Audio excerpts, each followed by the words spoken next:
Sơn Trà Ocean View là căn hộ nghỉ dưỡng cao cấp với chất lượng 5 sao, tọa lạc tại vị trí chiến lược của quận Sơn Trà, là quận loại 1 của thành phố Đà Nẵng, dẫn đầu về tiềm năng phát triển du lịch, dịch vụ kinh tế biển.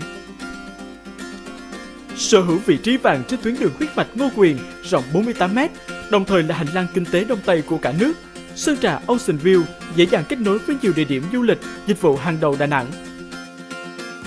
Dự án cách trung tâm thành phố 4 km, cách sân bay quốc tế 8 km, cách biển Mỹ Khê, một trong 6 bãi biển quyến rũ nhất hành tinh, được tạp chí Forbes bình chọn, chưa đầy 2 km, và khu du lịch Tiên Sa 1,5 km. Đặc biệt, từ Sơn Trà Ocean View di chuyển về phố cổ Hội An chỉ mất chưa đầy 30 phút, vô cùng thuận tiện cho du lịch. Sơn Trà Ocean View là căn hộ chuẩn 5 sao hiếm có, thỏa mãn được cả hai yếu tố phong thủy và sinh thái.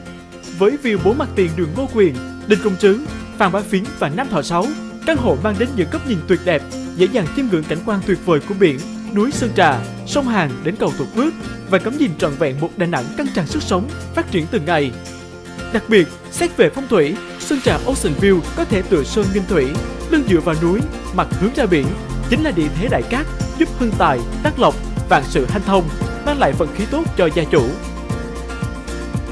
Căn hộ Sơn Trà Ocean View được thiết kế chú trọng tính tiện ích cao, với diện tích xây dựng 3.739m2 trên tổng diện tích sàn 26.612m2, gồm 23 tầng với 350 căn hộ cao cấp 1, 2 và 3 phòng ngủ, với diện tích từ 49,5m2 đến 96,3m2 và 6 căn penthouse sang trọng có diện tích từ 175m2 đến 305m2, mang đến cho khách hàng một giá trị sống vượt bậc. Với mong muốn đem đến cho khách hàng một không gian sống hiện đại và sang trọng, Sơn Trà Ocean View với thiết kế tinh tế theo tiêu chuẩn Singapore, ứng dụng công nghệ Smart Home, căn hộ mang đến cho bạn những trải nghiệm tuyệt vời về cách bố trí không gian thông minh và linh hoạt. Đến với Sơn Trà Ocean View, bạn sẽ được đắm chìm trong một không gian phòng khách phóng khoáng, ngập tràn ánh sáng và gió, tạo nên những giây phút thư thái bên người thân và gia đình. Phòng ăn được thiết kế đơn giản nhưng sang trọng, trang nhã, hạn chế tối đa không gian thừa, mang đến một không gian sum vầy, ấm cúng và gần gũi. Phòng ngủ được thiết kế tách biệt hoàn toàn với các không gian khác trong nhà, đảm bảo sự riêng tư và yên tĩnh. Đồng thời, với thiết kế sang trọng theo tông màu ấm, mang đến cho bạn giấc ngủ ngon và tái tạo sinh lực dồi dào.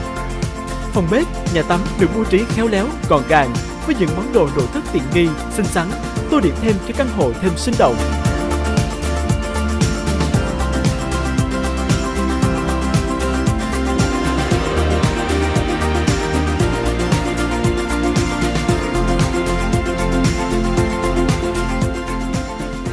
Thiết kế đẹp, tinh tế là nằm trong khu tam giác vàng sông Hàn, biển Mỹ Khê, bán đảo Sơn Trà. Căn hộ Sơn Trà Ocean View mang đến không gian sống đậm chất nghỉ dưỡng với khí hậu mát mẻ của gió biển, sự thơ mộng của sông Hàn và xanh mát của bán đảo Sơn Trà, đem lại cảm giác thư thái như đang ở resort cho cư dân. Hiện tại, Sơn Trà Ocean View đang được đẩy mạnh tiến độ thi công để kịp thời bàn giao cho khách hàng vào quý 1 năm 2019. Những công trình nội khu của dự án về cơ bản đã hoàn tất, trong đó có một số công trình đã chính thức đi vào hoạt động. Ngày 26 tháng 11 năm 2017 vừa qua, Sơn Trà Ocean View chính thức khai trương siêu thị MT Mart, là một trong chuỗi shop house mà căn hộ cam kết xây dựng để mang đến cho khách hàng một không gian sống tiện nghi, đầy đủ với sự phục vụ tốt nhất. Sảnh lobby sang trọng với hệ thống ánh sáng hiện đại cũng sắp hoàn tất, dự tính sẽ khai trương và đưa vào hoạt động vào cuối tháng 1 năm 2018. Hệ thống thang vận lên đến tầng cao nhất cũng đã được trang bị, đảm bảo an toàn cho khách hàng khi tham quan căn hộ. Ngoài ra, những tiện ích khác như quầy bar tầng thượng sang trọng, phòng tập gym hiện đại, spa, nhà hàng, sân chơi với cảnh quan xanh đang được tiếp tục triển khai xây dựng, hứa hẹn mang đến một không gian thư giãn hoàn hảo. Đặc biệt, hồ bơi vô cực đang được xây dựng với chiều dài 25m ở tầng cao nhất của căn hộ, sẽ cho bạn trải nghiệm cảm giác hoàn toàn mới mẻ, thú vị, giống như đang bơi trong không trung với tầm nhìn không giới hạn, thoải mái chiêm ngưỡng toàn bộ thành phố Đà Nẵng. Không chỉ là sự lựa chọn hấp dẫn dành cho những khách hàng muốn tìm mua sản phẩm để an cư, nghỉ dưỡng, Sơn Trà Ocean View còn là cơ hội sinh lời hấp dẫn cho các nhà đầu tư. Bởi hiện tại, Sơn Trà Ocean View đang có chính sách bán hàng với nhiều phương thức thanh toán linh hoạt, cùng nhiều chương trình ưu đãi hấp dẫn dành cho khách hàng. Chỉ cần 450 triệu, khách hàng đã có thể sở hữu một căn hộ Sơn Trà Ocean View, một không gian sống và thư giãn lý tưởng. Đồng thời, khi mua một sản phẩm Sơn Trà Ocean View, khách hàng sẽ nhận được chiết khấu là 3% tổng giá trị của căn hộ. Hơn nữa, khách hàng còn được Ngân hàng Vietcombank hỗ trợ vay vốn lên đến 70%. Chưa khi nào sở hữu một căn hộ sang trọng là dễ dàng đến như vậy phải không nào?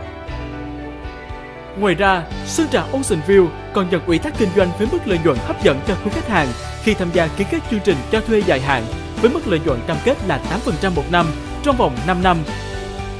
Đồng thời, với ưu thế sổ đỏ vĩnh viễn, cam kết bàn giao cho khách hàng sau 12 tháng cùng pháp lý rõ ràng, chắc chắn, Sơn Trà Ocean View là lựa chọn đầu tư an toàn và hiệu quả hàng đầu trong phân khúc căn hộ nghỉ dưỡng cao cấp ven biển tại Đà Nẵng vào năm 2018.